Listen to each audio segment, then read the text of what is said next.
The Federal Reserve leaves the door open for a September rate cut. I'm Lisa Bernhard with Reuters, and joining me today is Mike Mussio of FBB Capital Partners. Mike, the Federal Reserve just concluded its latest two-day policy meeting. What did you make of the Fed's statement? What was different in the language and tone this time around?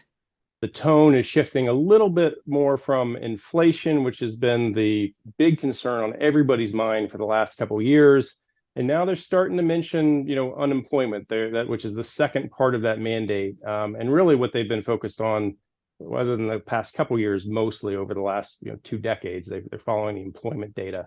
So I think that the shift to seeing some rising unemployment numbers would indicate that they don't want to be too tight for too long. And again, that odds-on September cut seems to be in play.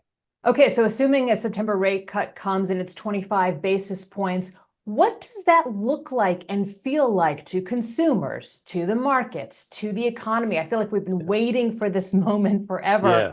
So what will it feel like at that moment? I think the short answer is that it's not going to feel like much. Remember, Fed policy typically takes 6 to 12 months in terms of those adjustments to flow through the economy.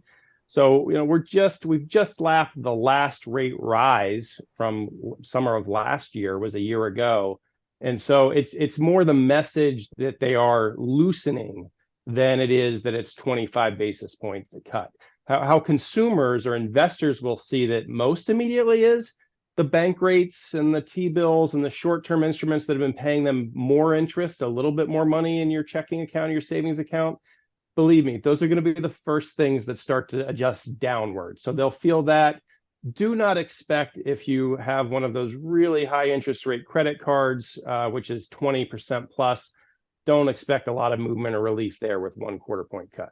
Is there a certain point at which you would say, okay, this is when we'll really feel it? Yeah, I think if the trend continues, and this is very important, I believe, or we believe, that if the trend kind of continues and they get a cut in September and then maybe another one in November, and the tone is like we see things, inflation continuing to be in check, unemployment we're still mindful of, and that kind of is a measured trend. To me, that would be the definition from this point of the soft landing type of situation. And I think that you could get a few things with that. One, you could get some consumer confidence back in the market. You could get a little bit more spending, especially around the holidays with that. The scenario that we want to avoid is, of course, like they do 1/4 point cut, maybe they do another in November, and then there's some type of outside big event to the economy that causes them to lower in a big way, right? Those are like recessions, COVID, like when they take a big when they go from stair steps, quarter to taking the elevator down through the first floor and into the P3, that's not a great thing for the economy.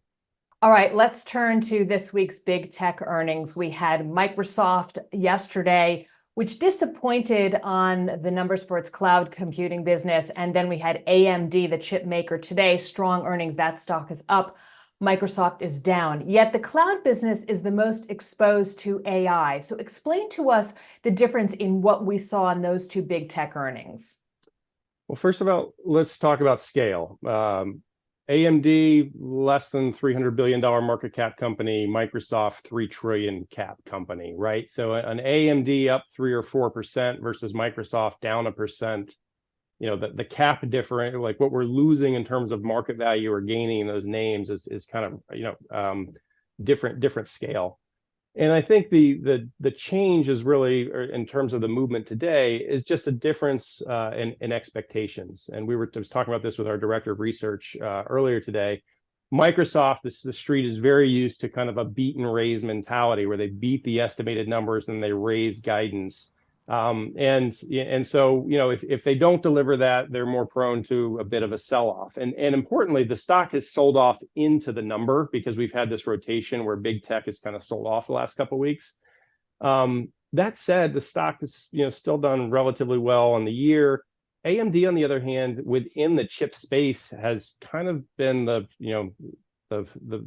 beaten dog of the group, if you will, and has been beaten down throughout the year. So So their expectations, the bar was a little bit lower. They exceeded those. And then and so the stock is up. And the other piece of this is with Microsoft, yes, big investor in AI, but that investment comes at a cost. There's an expense attached to that, right? Those chips cost money. The investment in AI costs money.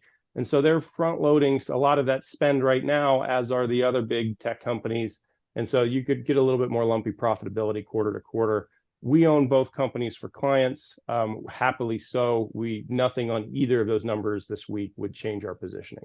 Okay, in other company news, Boeing named its new CEO, longtime aviation executive Kelly Ortberg today. Obviously, that company has been mired in all kinds of problems, reputational problems with that door panel blowing off that MAX 9 jet. What's the first thing that investors are going to be looking for with this new CEO who starts August 8th, I believe? From a messaging standpoint, there's probably